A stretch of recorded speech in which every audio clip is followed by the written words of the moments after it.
बहुपद पॉलिनोमियल। बहुपद आप पिछली कक्षा क्लास 9 में भी पढ़े हुए हैं, उसी का एक्सटेंडेड वर्जन अपने को यहाँ पर पढ़ना है।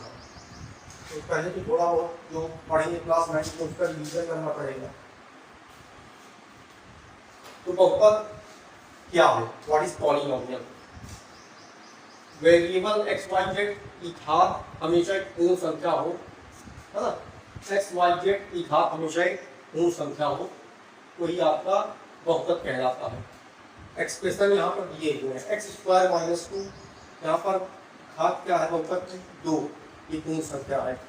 1 अपॉन एक्स माइनस 4, यहाँ पर घात क्या होगी? तो देखो ये इसके अपॉन में है, बटे में है, और जब भी बटे तो कोई चीज ऊपर आती तो हम घातांक करने के लिए हमसे जानते हैं कि हो जाएगा एक्स की पावर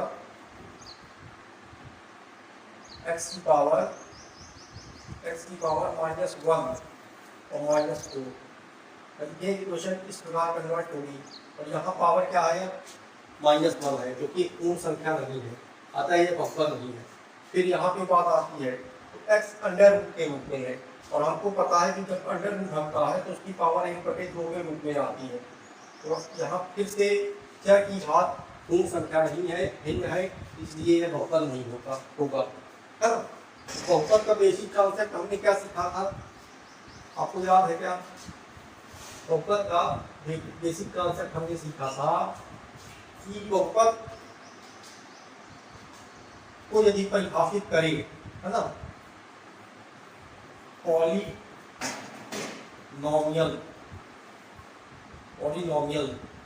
तो यहाँ पर 2 टर्म आती है, एक आता है पॉली और नोमियल। पॉली मतलब होता है बहुत सारे, पॉलीगन बहुभुज, है ना। पॉली यहाँ भी आता है, उसका मतलब होता है बहुत। नोमियल मतलब होता है टर्म, है ना। टर्म को हम क्या कहेंगे हिंदी में? टर्म्स है पद, है ना, पद। अब ये पद क्या है इसको समझना है हमको।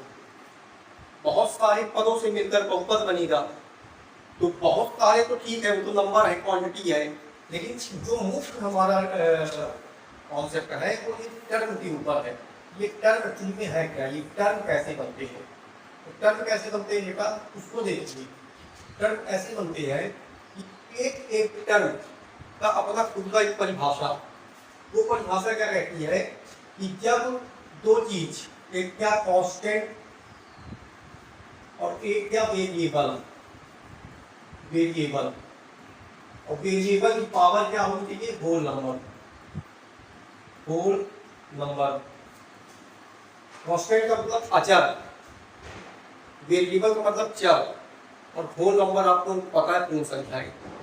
और कांस्टेंट में क्या आएगा? तो अचर में सारी वास्तविक संख्याएं,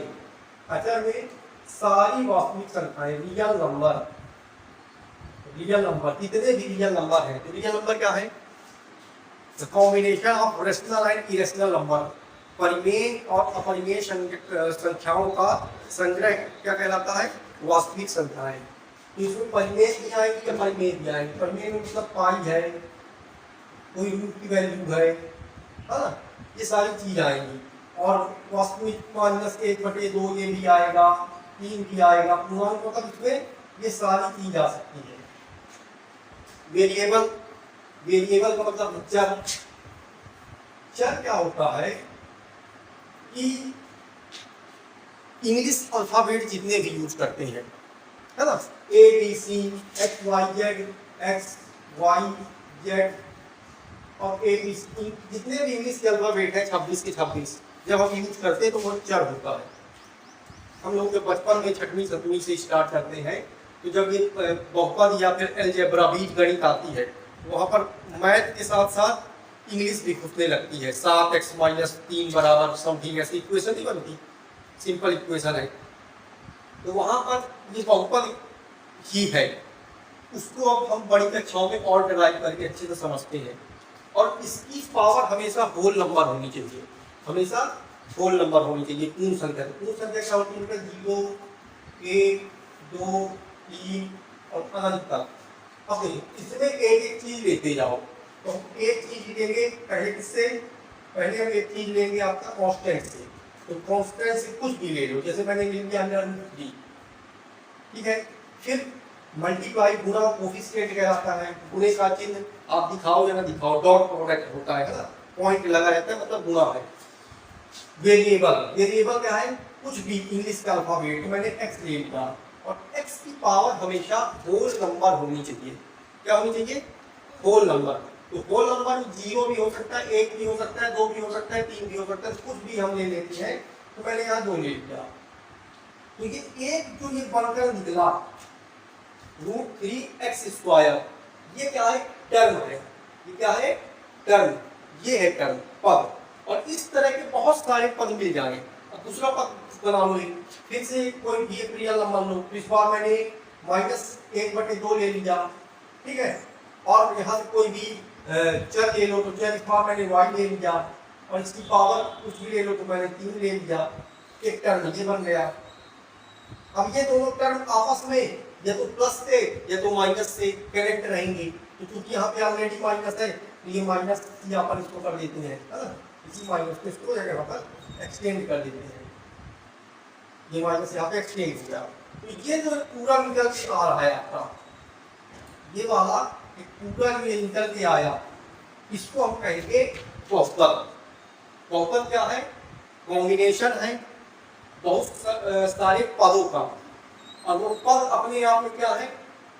डिफाइन करेंगे इस फॉर्मूले को। कांस्टेंट होगा, वेरिएबल होगा, और वेरिएबल की पावर हमेशा होल नंबर होगा। इन तीनों में से कोई भी चीज यदि मिसिंग है तो वो फिर बहुपद की श्रेणी में नहीं आएगा, वो बहुपद की श्रेणी में नहीं आएगा। तो ये हमको बेटा समझना है। फिर हमने टाइप ऑफ पॉलिनोमियल पढ़ा था क्लास 9 में, है ना। बहुपद कितने प्रकार के पढ़े थे, याद है क्या कुछ? बहुपद को हम लोग डिफरेंशिएट किए थे 2 हिस्सों में। बहुपद कितने प्रकार के होते हैं, याद है कुछ? लगातार कई बार मैं बताया, है ना। टाइप ऑफ पॉलिनोमियल हम पढ़े, आप लोगों को याद नहीं है लेकिन हम पढ़े। टाइप्स ऑफ पॉलिनोमियल, बहुपदों के प्रकार, नॉमियल। तो 2 हिस्सों में हमने इसको डिवाइड किया था, 2 हिस्सों में हमने डिवाइड किया था। कुल 6 प्रकार के हम पढ़े थे, तो 2 हिस्सों में हमने इसको डिवाइड किया था। एक क्या था? On the basis of term, और एक था on the basis of degree of polynomial. मतलब कि पदों के आधार पर, पदों के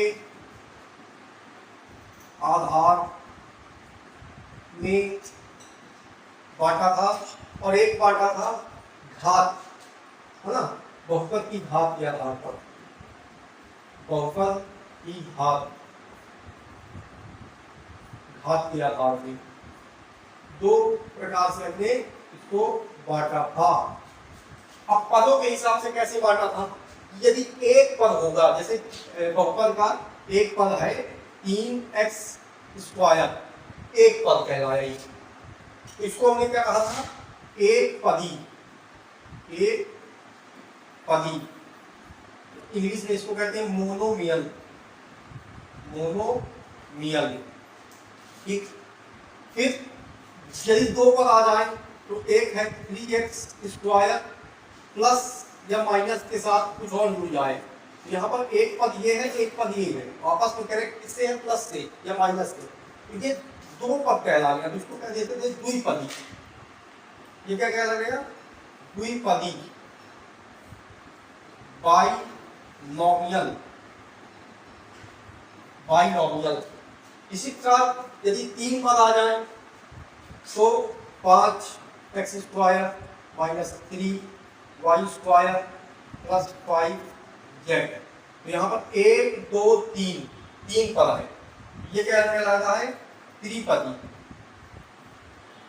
त्रिपदी, ट्राइनोमियल, ट्राइनोमियल, ट्राइनोमियल। बात समझ में आई? एक पद, लेकिन अपने आप में पद ही संतुष्ट करना चाहिए किसको? अचर, चर और चर की घात पूर्ण संख्या। अचर, चर, चर की घात पूर्ण संख्या अपने आप में सब सेटिस्फाई करें इस फार्मूले को। और दूसरा क्या पार्ट था हमने? ऑन द बेसिस ऑफ बहुपद की घात, डिग्री ऑफ पॉलिनोमियल। तो डिग्री ऑफ पॉलिनोमियल किसको कहते थे हम? बहुपद की घात क्या है? बहुपद की घात क्या है? What is degree of polynomial? बहुपद की घात क्या बेटा? बहुपद की घात वो तो होल नंबर होनी चाहिए, लेकिन बहुपद, कोई बहुपद दिया है, जैसे मैंने आपको ये एक बहुपद लिख दिया, इस बहुपद की घात क्या कहलाएगी? इसकी डिग्री पूछूंगा कि इस बहुपद की डिग्री क्या है? What is the degree of polynomial? क्यों? हाँ, तो यही तो बताना है कि किसी भी बहुपद की दिए गए बहुपद की अधिकतम घात, दिए गए बहुपद की अधिकतम घात उस बहुपद की घात कहलाती है। डिग्री ऑफ पॉलिनोमियल होगी, समझ में? अलग चीज नहीं है, सब सिलेबस की है। बहुपद की घात क्या है? कोई बहुपद है और उस बहुपद की अधिकतम घात, जैसे मैंने एक एग्जांपल दिया कि 7x स्क्वायर प्लस 5y की पावर 5 माइनस 7z की पावर 9। तो ये एक बहुपद है। इस बहुपद की घात क्या होगी? इस बहुपद की घात क्या होगी? 9, क्योंकि हाईएस्ट पावर क्या है? ये 2, ये 5 और ये 9, तो तीनों में सबसे बड़ी क्या? 9। तो इस बहुपद की घात क्या कहलाएगी? 9। Degree of polynomial is 9। तो हम बहुपद की घात के हिसाब से इसको बांटेंगे। तो जितना अपने 10th तक के सिलेबस में है वो 3 घातों तक का है। यदि बहुपद की अधिकतम घात 1 हो, है ना, जैसे हमने यहाँ एग्जांपल दिया 3x + y, इसमें इसकी भी घात 1 है, इसकी भी घात 1 है, तो अधिकतम घात कितनी कहलाई? 1। तो इस प्रकार के बहुपद को कहते हैं रैखिक बहुपद। क्या कहते हैं? रैखिक बहुपद। ठीक है बेटा, रैखिक बहुपद इंग्लिश में क्या कह देते हैं? Linear polynomial. ठीक है, यहीं पर यदि बहुपद की घात 2 हो जाए, क्या हो जाए? 2। जैसे मैंने कहा कि 5x स्क्वायर माइनस 7y, तो इसकी घात 2 है, इसकी घात 1 है, लेकिन अधिकतम क्या है? 2। तो इस प्रकार के बहुपद को हम कहते हैं द्विघात बहुपद, जो कि तुम्हारे पाठ 10वीं में अलग से पाठ ही है। ये द्विघात बहुपद का नाम से एक पाठ ही है। द्विघात समीकरण है, वहां पर बहुपद नहीं समीकरण है ना। क्वाड्रेटिक, इसको क्या कहते हैं? क्वाड्रेटिक पॉलिनोमियल, द्विघात बहुपद। इसी प्रकार यदि अधिकतम घात 3 हो जाए, 3x स्क्वायर प्लस 5y की पावर 3 माइनस 7z, तो यहाँ पर इसकी 2, इसकी 3, इसकी 1, अधिकतम क्या है? 3, तो क्या आ जाएगा? त्रिघात बहुपद। इसको क्या कहते हैं? त्रिघात बहुपद, क्यूबिक पॉलिनोमियल। ठीक है, तो ये हमने डिफरेंशिएट किया। कोई डाउट यहाँ तक? कोई डाउट? इसको लिख लो, अच्छे से लिख डालो। देखिए, टाइप्स ऑफ पॉलिनोमियल में हमने देखा 1, 2, 3, 4, 5, 6 पदों के आधार पर, बहुपद की घात के आधार पर, डिग्री ऑफ पॉलिनोमियल के हिसाब से और टर्म के हिसाब से। ठीक है, अब एक बहुपद होता है बेटा जिसको हम कहते हैं कांस्टेंट पॉलिनोमियल। क्या कहते हैं? Constant polynomial. क्या कहलाएगा? अचर बहुपद। अचर बहुपद ये क्या है? तो जैसे नाम से हमको स्पष्ट है, अचर, इसमें कांस्टेंट चीज की प्रधानता रहेगी। तो मैंने जैसे एक नंबर लिखा आपको 7 और x की पावर 0, तो इस प्रकार का कोई बहुपद है। या फिर मैंने लिखा -7/2, इस प्रकार का कोई बहुपद है। तो ये आपको बहुपद दिख रहा है? क्या आपको ये बहुपद दिख रहा है? ये तो आपको बहुपद दिख रहा है, बहुपद है ये। परिभाषा क्या बोलती है बहुपद की?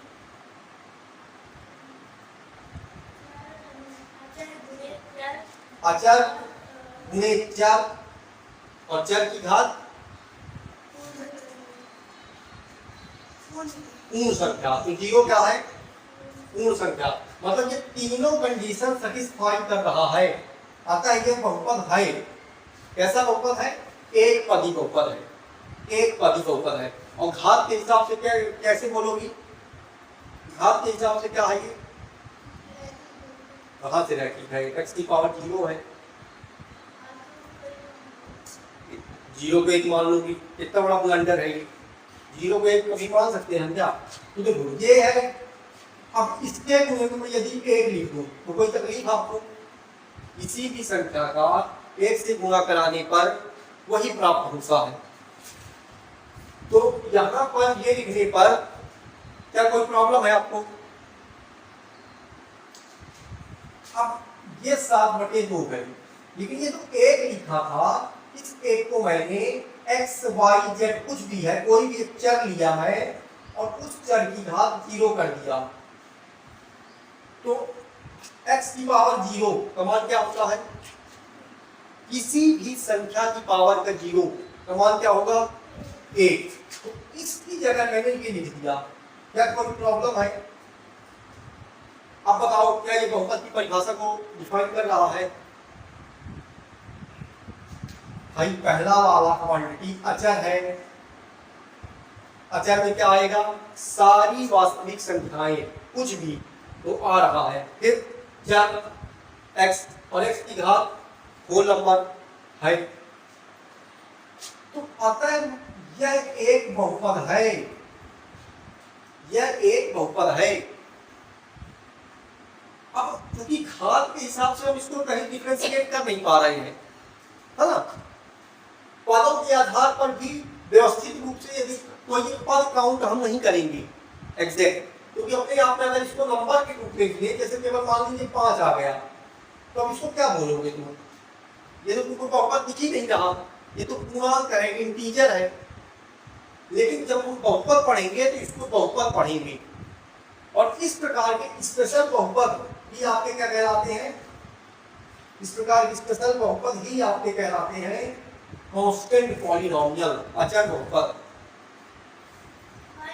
हाइट 3 -7, ये भी आपका बहुपद है, ये भी आपका बहुपद है, ये भी आपका बहुपद है, ये भी आपका बहुपद है, √3 भी आपका बहुपद है। ये सब बहुपद है आपके।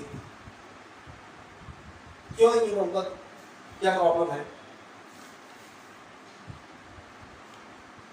इसमें क्या प्रॉब्लम होता है ना? ये रूटीन आपको क्यों बहुपद नहीं दिख रहा? ये बहुपद नहीं है। बहुपद की परिभाषा क्या है? बहुपद की परिभाषा है कि अचर हो, चर हो और चर की घात पूर्ण संख्या हो। ये है तो बेटा चर हो गया। ये चीज लुप्त है, लुप्त, जो कि लुप्त है, x की पावर 0 और x की पावर 0 का मान 1 हो जाता है, और 1 का इससे गुणा होकर ही वही आ जाता है। तो वो चीज बैकिंग में चल रही है, छिपी हुई है। उसके लिए एक दृष्टि चाहिए, एक नजर चाहिए, एक नजरिया चाहिए आपको, और वो नजरिया कौन प्रोवाइड करता है? ये बहुपद की परिभाषा। अभी तक आप लोग ये परिभाषा नहीं पढ़े थे तो आपको ये संख्या दिखती थी। नॉर्मल कोई भी नंबर मैंने लिखा है, जैसे -7 मैंने लिखा, तो मैं पूछता क्या बेटा ये बहुपद है?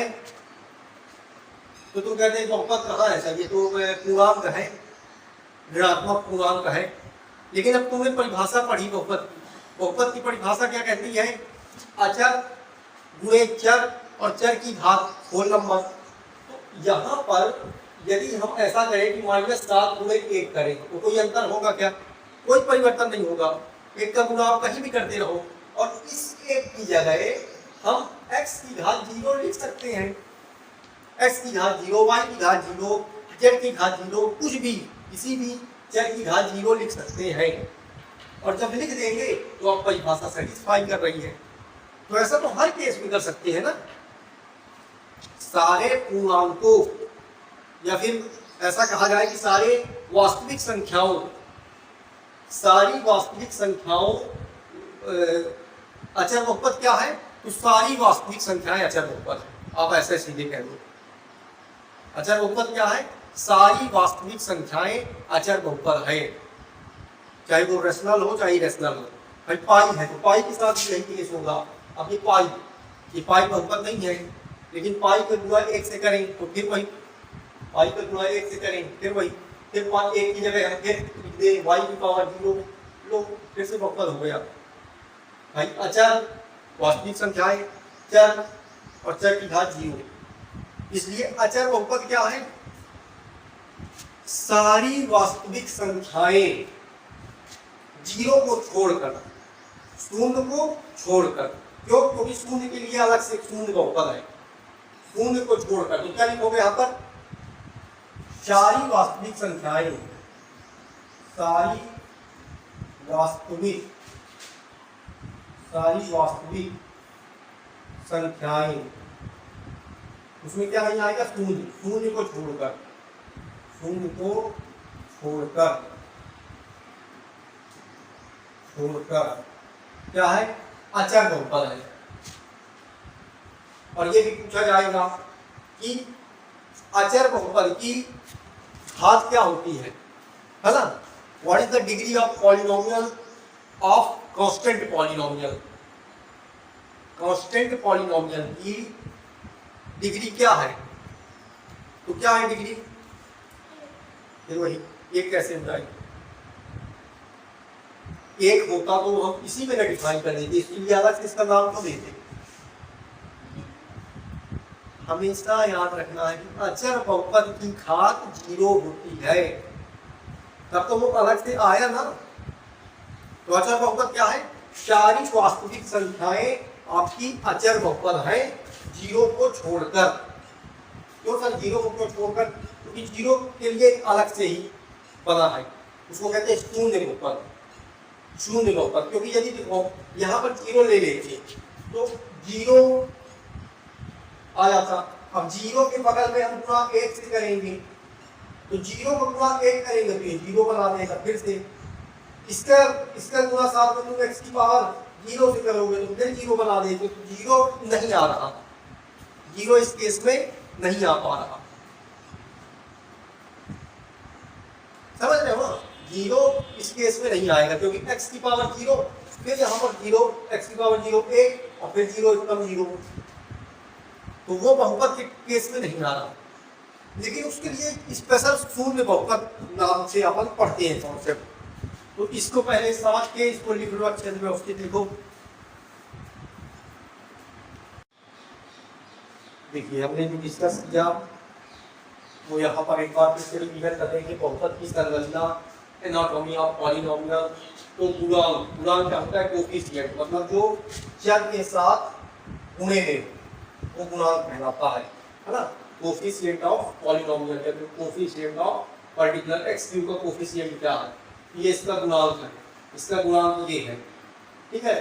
तो जो चर से चिपके हुए हमेशा साइन साथ लिए रहते हैं, साइन मतलब प्लस माइनस। तो जैसे मैं पूछूंगा एक्स स्क्वायर का गुणांक क्या है, तो -4 बोलना है, इसीलिए हिंट दिया है कि चिन्ह के सहित लेना है। ये चीज 9th में बहुत बार मैंने बताई, समझ गए। तो इसके साथ जो चर के साथ चिपके हुए रहते हैं, बीच में क्या चिन्ह है, डॉट है, डॉट प्रोडक्ट होता है, मतलब आपस में गुणा है, कोफिशिएंट है। ठीक है, ये गुणांक है और घात क्या है, तो ये घात है, ये घात है, इसकी घात 1 है, दिख नहीं रहा। अब यहाँ पर सर, यहाँ पर कुछ हमको दिख नहीं रहा, तो यहाँ पर एक्चुअली में ये x की पावर 0 है, वही उसके पीछे की कहानी, 1 बना और एक 9 से गुणा होगा तो 9 दिख रहा है केवल। तो ये आपको ऐसा देखना पड़ेगा, चश्मा लगाना पड़ेगा आपको। जब बहुपद पढ़ोगे तब पूर्णांक को बहुपद के रूप में तुमको देखना पड़ेगा, क्योंकि वो बहुपद है। किस प्रकार का बहुपद है, अचर बहुपद है, समझ गए। ये देखिए अचर पद है, इसके साथ कोई चर नहीं है, तो यहाँ पर चर का कोफिशिएंट आप पूछ रहे हो, है ना, तो इसको कांस्टेंट पॉलिनोमियल कह देंगे। टर्म मैंने बताई कि प्लस और माइनस निशानों के साथ अलग होने वाले हिस्से, यहाँ पर 1 2 3 4 पद हैं, पदों के हिसाब से डिस्कस कर ही चुका हूँ। फिर ये वाला कॉन्सेप्ट देख लिए, बहुपदों का वर्गीकरण पदों के आधार पर, घात के आधार पर। तो एक पद वाला क्या है इसका, मोनोमियल, एक पदी। दो पद वाला क्या है, बायनोमियल, द्विपदी।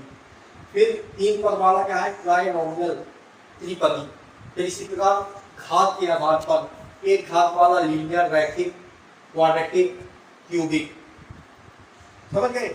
ये व्यवस्थित रूप से इसका पीपीटी है, ये पूरा मैं आपको पीडीएफ दे दूंगा, तो आप घर में बैठ के आराम से नोट्स भी बना सकते हो। एक एक टॉपिक है। अब देखिए आपका स्पेशल केस, अचर बहुपद, कांस्टेंट पॉलिनोमियल, केवल संख्याएं, इनकी डिग्री हमेशा 0 होती है। समझ गए। 2x की पावर 0। फिर शून्य बहुपद, वहां पर हमने थोड़ा शून्य को उसमें काउंट नहीं करेंगे, क्योंकि शून्य अपने आप में अलग बहुपद है, शून्य अपने आप में एक अलग बहुपद है। तो ये शून्य बहुपद आ गया, देखिए आप, ये शून्य बहुपद, केवल शून्य, इसकी डिग्री परिभाषित नहीं है।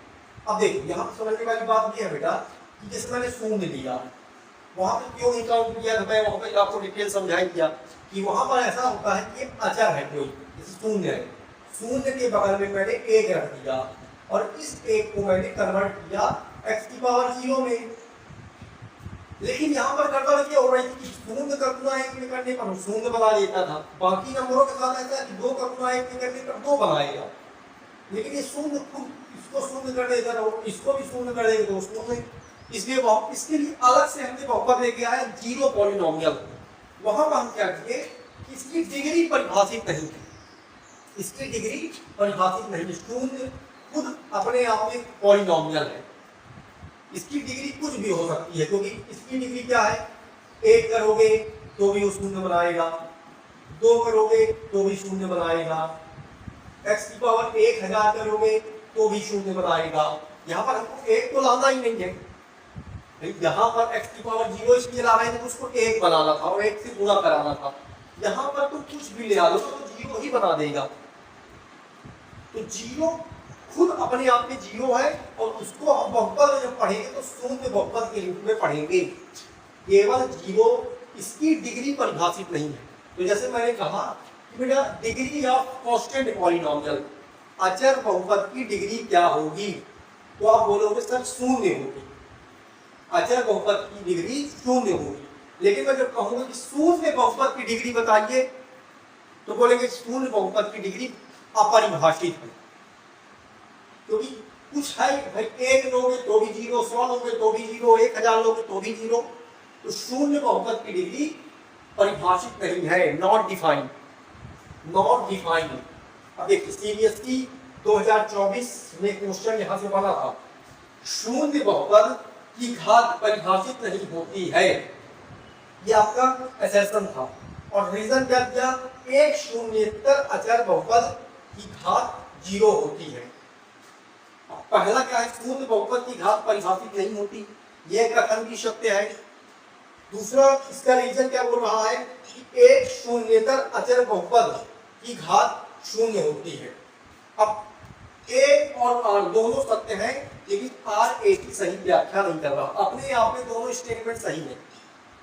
शून्य बहुपद की घात परिभाषित नहीं होती और अचर बहुपद की जो घात होती है वो 0 होती है, दोनों अपने आप में परिभाषा सही है, लेकिन एक दूसरे को व्याख्या एक्सप्लेन नहीं कर रहा, दोनों स्टेटमेंट अलग अलग स्टेटमेंट है। तो इस प्रकार के क्वेश्चन सीबीएसई में आते हैं असर्शन रिजल्ट करके।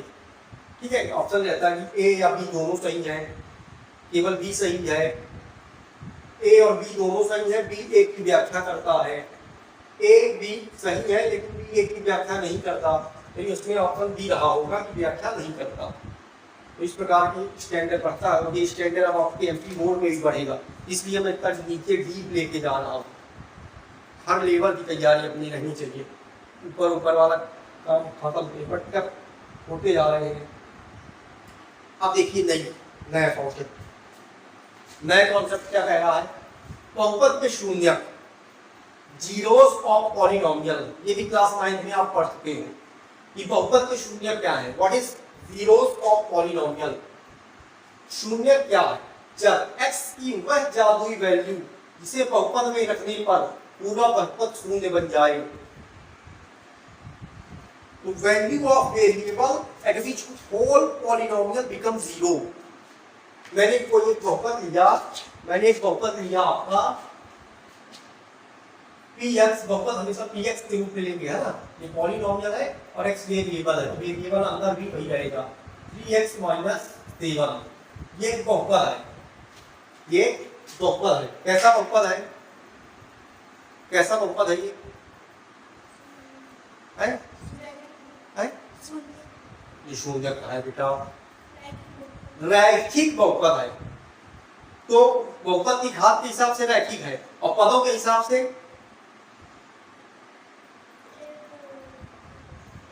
एक पदी कहाँ है, द्विपदी, एक पद के साथ दूसरा पद भी जुड़ा है, ये भी तो बहुपद है, ये भी तो अचर बहुपद है, तो इसको हम ऐसा कहेंगे कि रैखिक द्विपदी बहुपद, द्विपदी रैखिक बहुपद, दोनों हिसाब से आप चल सकते हो। अब इस बहुपद की घात क्या होगी, इस बहुपद का शून्य क्या होगा, इस बहुपद का शून्य क्या होगा,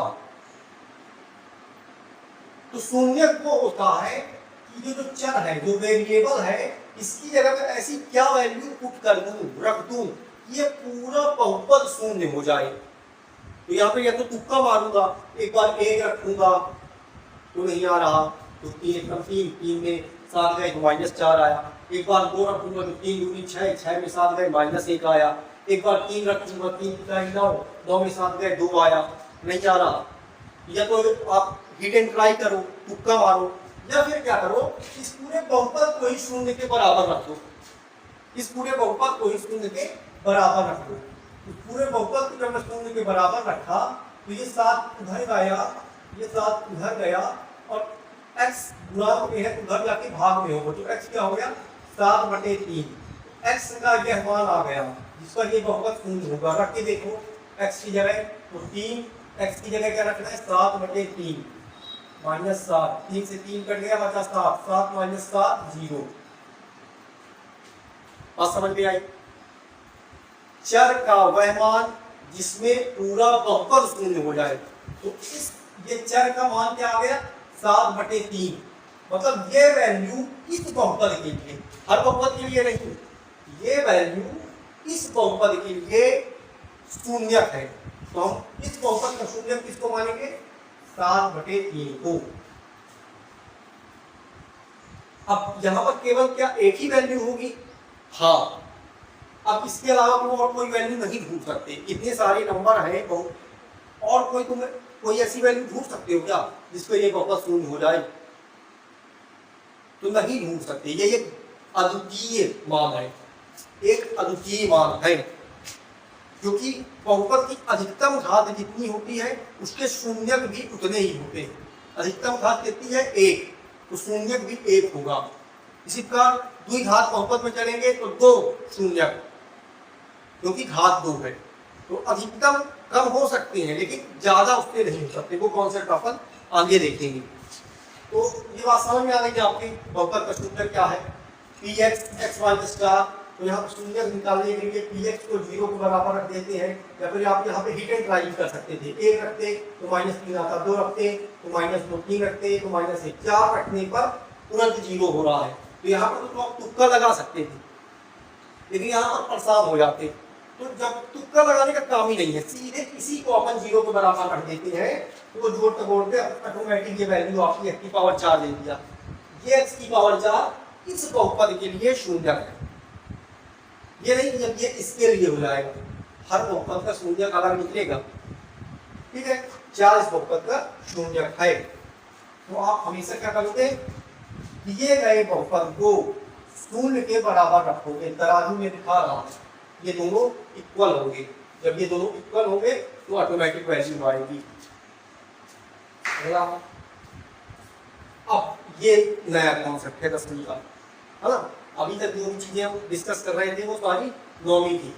तो ग्राफ से शून्यक पहचानना, ग्राफ से शून्यक पहचानना, शून्यकों की संख्या, नंबर ऑफ जीरोस, एक्स अक्ष को जितनी बार काटता या छूता है उतने शून्यक होते हैं। तो सीधा सा कॉन्सेप्ट है, जब हम ग्राफ बनाएंगे और ग्राफ में ये जितना कर्वेचर चलेगा, एक्स अक्ष को जितनी बार टच करेगा उतने शून्यक होंगे। तो इसको और थोड़ा सा डिफाइन करना पड़ेगा अच्छे तरीके से, ठीक है।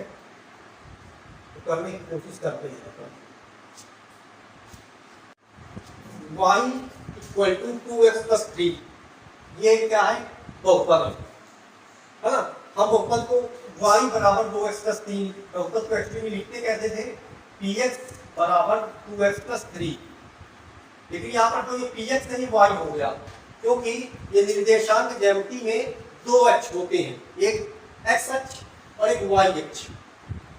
तो ये y अक्ष को निरूपित करता है कि y ये क्या है, px, ठीक है। अब हमने क्या पढ़ा था कि बहुपद की घात क्या, शून्य क्या है, चर का वह मान जिसपे ये बहुपद शून्य हो जाए, ठीक है। तो हम यहाँ क्या करेंगे, एक समीकरण के हिसाब से यहाँ पर कुछ ड्रॉ होगा। आपको निर्देशांक चाहिए, तो जैसे 2x धन 3 है, 2x धन 3 है, तो यहाँ पर एक एक वैल्यू लेते जाएंगे हम। इसको हमको सेटिस्फाई करना है, इसको हमको सेटिस्फाई करना है, y बराबर 2x प्लस 3 को हमको सेटिस्फाई करना है, ठीक है। तो हम 2 वैल्यू लेंगे, x और y। सेटिस्फाई का मतलब LHS बराबर RHS होना चाहिए। 2 या 3 वैल्यू ले लेते हैं। देखो, एक बार यदि मैं x की जगह क्या रख दूं, a रख दूं, एक रख दूं, तो ये क्या हो जाएगा, 2 2 कम 2 3 2 5, y का मान क्या आ जाएगा 5।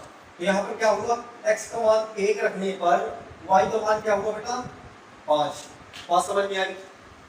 अब एक बार हम क्या करते हैं, x की जगह -1 रख देते हैं। तो -1 रखेंगे, x की जगह -1, तो y का मान क्या आएगा, -2, 3 में 2 गए 1, तो y का मान 1 आ गया। आया समझ में। फिर एक बार क्या करो, 0 रख दो, तो 0 रखिए तो ये 0 हो जाएगा, तो y का मान क्या आ जाएगा 3। ये 3 मान हम यहाँ पर रखे, क्या क्या, x का 1 और y का 5। अब यही तो निर्देशांक कहलाते हैं। निर्देशांक क्या है, भुज और कोटि। भुज का मतलब x अक्ष का मान भुज कहलाएगा, कोटि क्या है, y अक्ष का मान। तो यहाँ से यदि मैं निर्देशांक बनाना चाहूँ तो 1 और 5 मेरा निर्देशांक होगा। इस वाले केस में क्या होगा, -1 और 1। इस वाले केस में क्या होगा, 0 और 3। अब इन निर्देशांकों को मैं यहाँ रखता हूँ, ठीक है। तो देखिए, पहला निर्देशांक 1 और 5, तो x अक्ष में 1 और y अक्ष में 5, y अक्ष में गया 5, ये बिंदु आपका, ठीक है। फिर -1 और 1, -1 और 1, तो x अक्ष में -1, y अक्ष में 1, ये बिंदु आपका है, ये बिंदु। फिर 0 और 3, तो x अक्ष में 0, तो ये 0 है, और y अक्ष में 3, ये 3, ये 3 बिंदु आए। अब ये 3 बिंदुओं को मिलाने वाली रेखा, इस बिंदु को हमको मिलाना है, इस बिंदु को हम मिला देंगे, तो इससे जो मिलती हुई रेखा जाएगी, तो तीनों से मिलते बिल्कुल रेखा जानी चाहिए, तीनों से मिलती हुई रेखा जानी चाहिए, तीनों बिंदुओं को मिलाते हुए रेखा जाएगी।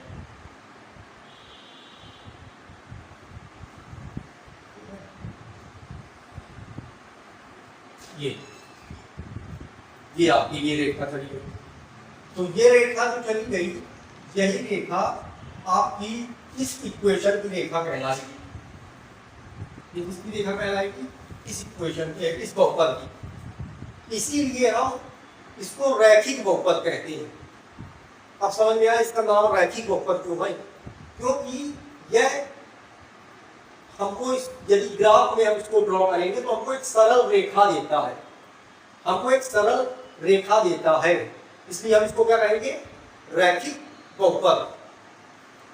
अब ये रैखिक बहुपद, ये यहाँ पर काटा है, यहाँ पर इस बिंदु पे काटा, ठीक है। ये बिंदु क्या है? इस बिंदु को तुम पढ़ोगी तो 0 इधर आया -1 और -1 के बाद -2, -1 -2 के बीच में है, मतलब कितना है? -1.5। कितना है ये बिंदु कितना है जो यहाँ पर काट रहा है एक्स अक्ष में? ये बिंदु है -1 बटे 0, -1 से -2, तो -1 और -2 के बीच में है, तो -1.5 और -1.5 को हम -3/2 भी लिख सकते हैं, -1.5 को -3/2 लिख सकते हैं। तो यह बिंदु क्या है आपका? -3/2। अब आप मेरे को बताइए कि इस बहुपद का शून्य क्या होगा? इस बहुपद का शून्य क्या होगा? तो बहुपद का शून्य कैसे निकालते हैं? बहुपद को शून्य के बराबर रख दो। तो ये बहुपद है आपका, इस बहुपद को हम शून्य के बराबर रख दिए, एक्स है, इसको शून्य के बराबर रखे तो 2x बराबर -3 और x बराबर -3/2। देखो x बराबर -3/2 आया, मतलब इस बहुपद का शून्य क्या है? -3/2। और हमने जब उसको रिप्रेजेंट किया निर्देशांक ज्यामिति में, तो वो जो सरल रेखा बनी इस बहुपद की, वह एक्स अक्ष को एग्जैक्ट उसी पॉइंट में काट रही है।